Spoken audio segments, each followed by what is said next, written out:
There are certain times when I watch a horror movie from any particular subgenre. It doesn't have to be a creature feature, but this is one of those occasions where I have to give myself a certain amount of time, be it a few hours, few days, few weeks even, before I really can say whether or not I enjoyed the film, if I want to watch it again, and of course if I would recommend it to other people as well. Now this for me was one of those occasions. The movie is called The Burrowers. Very easy to mistake for The Borrowers. Very, very different film. Of course, one is totally family friendly, this one is not at all. And it's actually based on a short film, and the director of that short film also directed this full movie.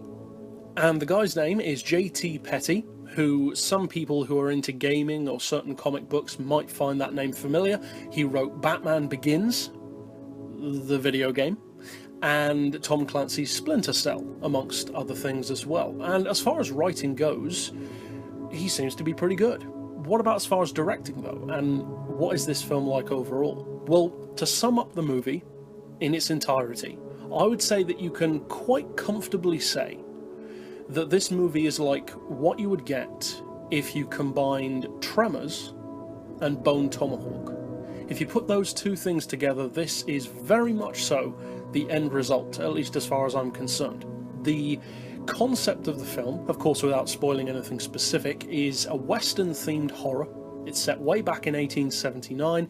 It's got a decent cast. It doesn't really have huge names. There are some well-known people, but not huge A-listers necessarily. You've got Clancy Brown in there, who's pretty well known in genre films, and it's nice to see him whenever he pops up.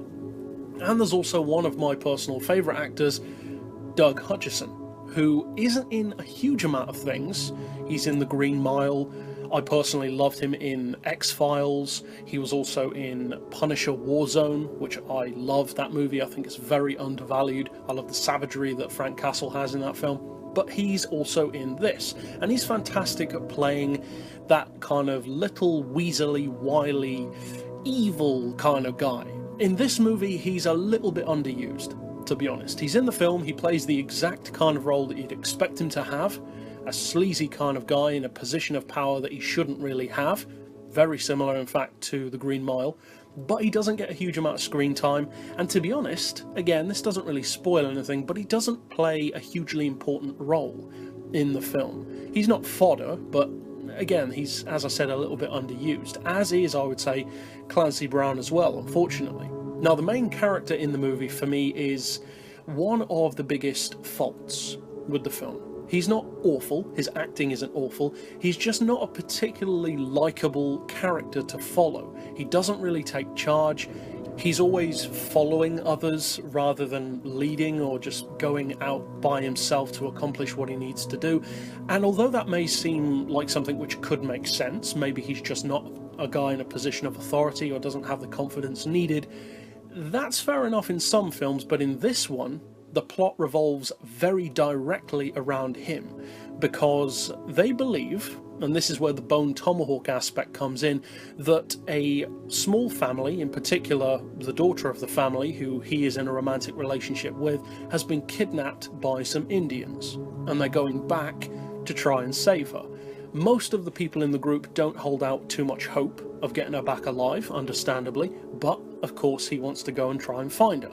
Now that being said, that puts a lot of weight on him, not just the actor but the character and the way the character is written, and unfortunately he's just not a great character.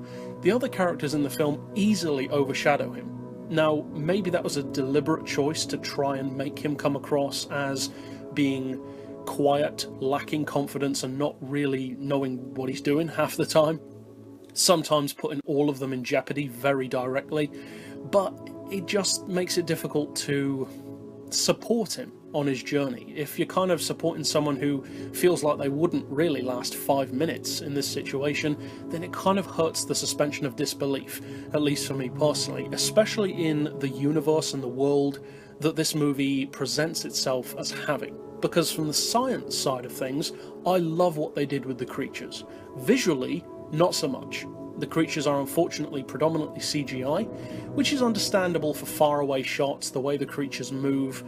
I said that it's like Tremors, but they don't look like Tremors. They're not big worms, they're different to that.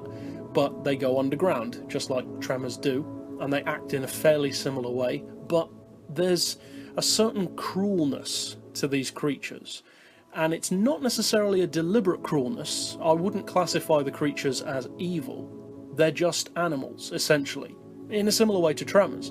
But what they do in their natural process of feeding comes across as very, very intense, very cruel, very mean-spirited, and pretty scary if it were real. So I applaud the makers of the film, the writers, for doing that. It was a great choice. It's a relatively unique creature from films that I've seen, at least, and I love that aspect of it.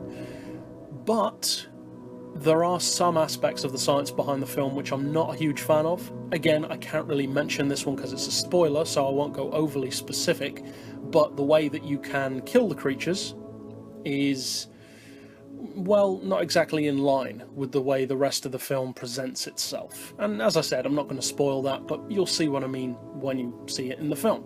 But the way in which it is the most like Bone Tomahawk, I would say, is not just that it's a Western, which is the obvious connection, but also that the pacing is very slow. Really slow. Not much happens in the vast majority of the middle of the film. You've got stuff at the start and stuff at the end. In the middle, it's kind of just a long horse ride. And some people might love that. There are certainly films which can have that as a good thing.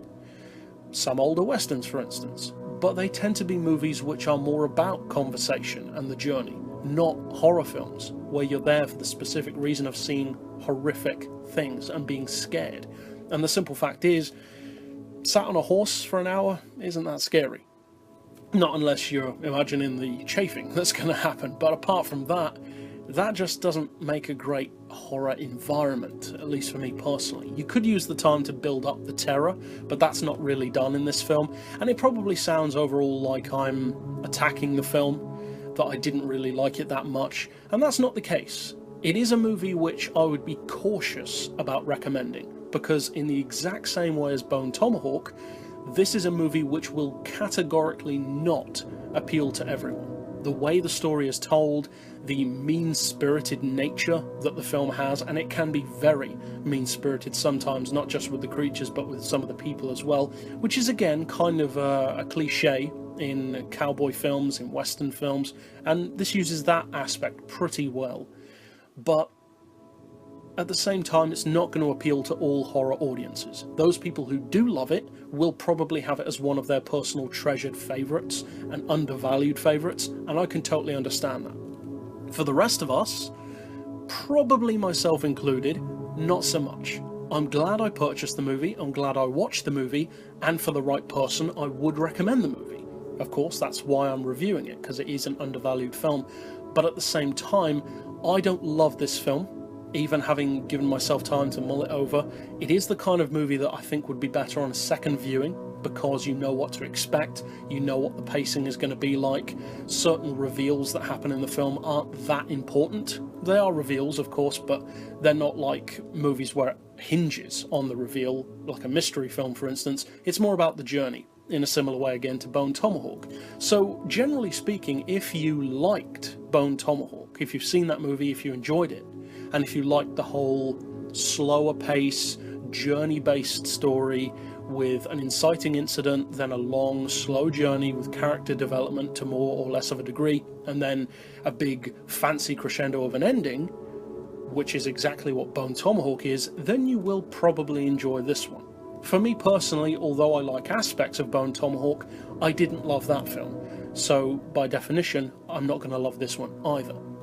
Now, with that being said, what are the scores that I'm going to give to this particular film? Well, first of all, as always, we have, of course, the story and the plot of the movie. And for the story and plot of The Burrowers, I'm going to give it a 6. And the reason why I'm giving it a 6 is because there were definitely aspects of the storytelling, aspects in particular of the mean-spirited nature of the film, which I did like. I like it when films go there. I like it when they're less glitzy, less glamorous, less forgiving, don't necessarily give you happy turnouts for all of the characters who you want to have, not necessarily in endings, but at any point through the film. And I like that. I like it when films do that differently. And that doesn't tend to be an American thing. That tends to be more like French horror or Korean horror, which goes down that route. And that's one of the reasons why I love those films from those countries as well.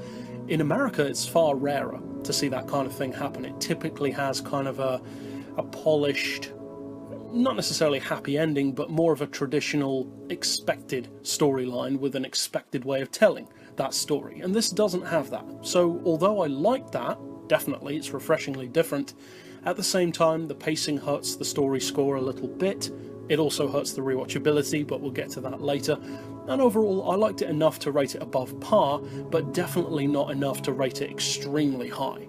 As far as the characters go, with the casting, the way the characters are written, the development that they have, how likeable they are, I'm going to give it a 5. And anyone who is familiar with my reviews will of course know that 5 for me is the baseline. That is what every movie should be at least a 5. For this movie I'm giving it that 5 because some of the characters are interesting, some of them are definitely underused, I mentioned some of them, but the main character is always going to be the most important. And unfortunately, that's what lets this one down a little bit. If the main character was better, even just a bit better, it could have easily been a 6 or a 7 for me, because the rest of the cast, some in particular, are really good. You've got characters who go back on their word, characters who turn out to be better than you initially think, characters who turn out to be maybe stronger than you initially thought they would, or weaker, and I like all of that stuff. Unfortunately though, a lot of them are underused, and I mean seriously underused, and the main one, the way he's written, not necessarily the way he's acted, but the way that character is presented really hurts that score. As far as the visuals go, the special effects, the look of the film in general, cinematography, all that kind of stuff, makeup, I'm going to give it another 6, because I like the look of the film overall. I like some of the makeup effects, some of them are very good. Some of the practical effects are pretty good when they're close up. Others, though, kind of let it down a little bit. The CGI in particular, as many of you guys know, I'm not a CGI fan. I do think that CGI can be used well. There are some films which lend themselves towards having CGI. Something like Cloverfield, for instance, you couldn't really make a practical effect that big, not without having a Ray Harryhausen style creature. But with a film like this, when it's nighttime stuff, with creatures that are very close up to people just around the light of a campfire, you could very easily make that a practical effect. You could even have it to some degree with like a dog in a suit or a guy in a suit, which is what has sometimes been done for creatures like Alien, and it works very well for those creatures. So it was just kind of a shame for me to not see that given really the opportunity to shine. And the CGI is very obvious, and the movement of the CGI is not great. So unfortunately that hurts it a little bit. As far as the rest of the film, yeah, it looks nice enough. It has your typical Western kind of vibe. A lot of fields, a lot of mountains, a lot of more orangey and yellowy kind of colours, and I like that. I do like Western movies anyway, so I'm pretty much always guaranteed to like the look of the film with that dusty appearance.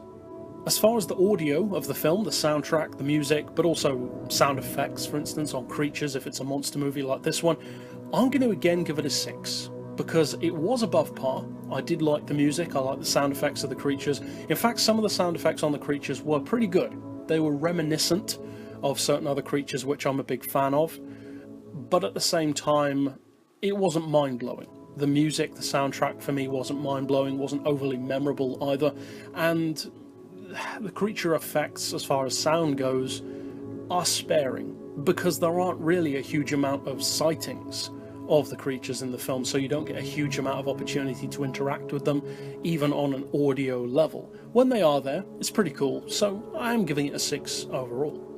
And finally, for, of course, the most personal of all of the categories, the rewatchability for me, and the entertainment factor, which are, of course, directly linked. And for that, I'm going to give Burrowers another 5, which is not a bad score. That's a baseline, basically.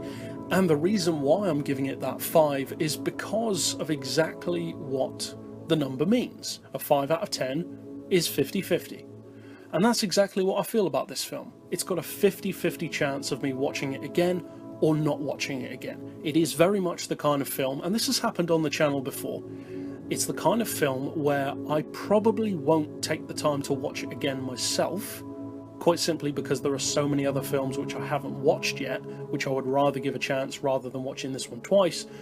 But at the same time, if somebody else wanted to check out a horror movie or a western that I hadn't seen, I would sit down and watch it with them to reappreciate the film, to see if the rewatchability can improve it for me even more, that kind of thing. So for me, it's just bang on down the centre, which is why I'm giving it that 5 out of 10.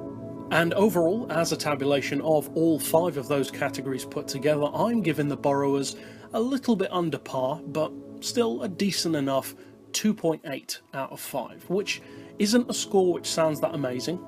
That is lower than quite a number of the other horror films which I've done, but the reason why is because of those few little things which I personally feel, for me, that if they had been done a little bit differently or changed a little bit, and I don't just mean based on personal preference, I mean from a storytelling point of view, from a character development point of view, and purely from a practical effect versus CGI point of view, if those small changes had been made, then it could well have bumped up the scores for me personally, because this is the kind of movie which, having watched it, I want to love it more than I do. So that's a good thing, I would say. It shows how much potential the film has, and I would say that I did like the film, but I didn't want to like it, I wanted to love it. So that's the difference for me personally. 2.8 out of 5 though is not a bad score by any means. That's still above a 2.5, which is above a default score.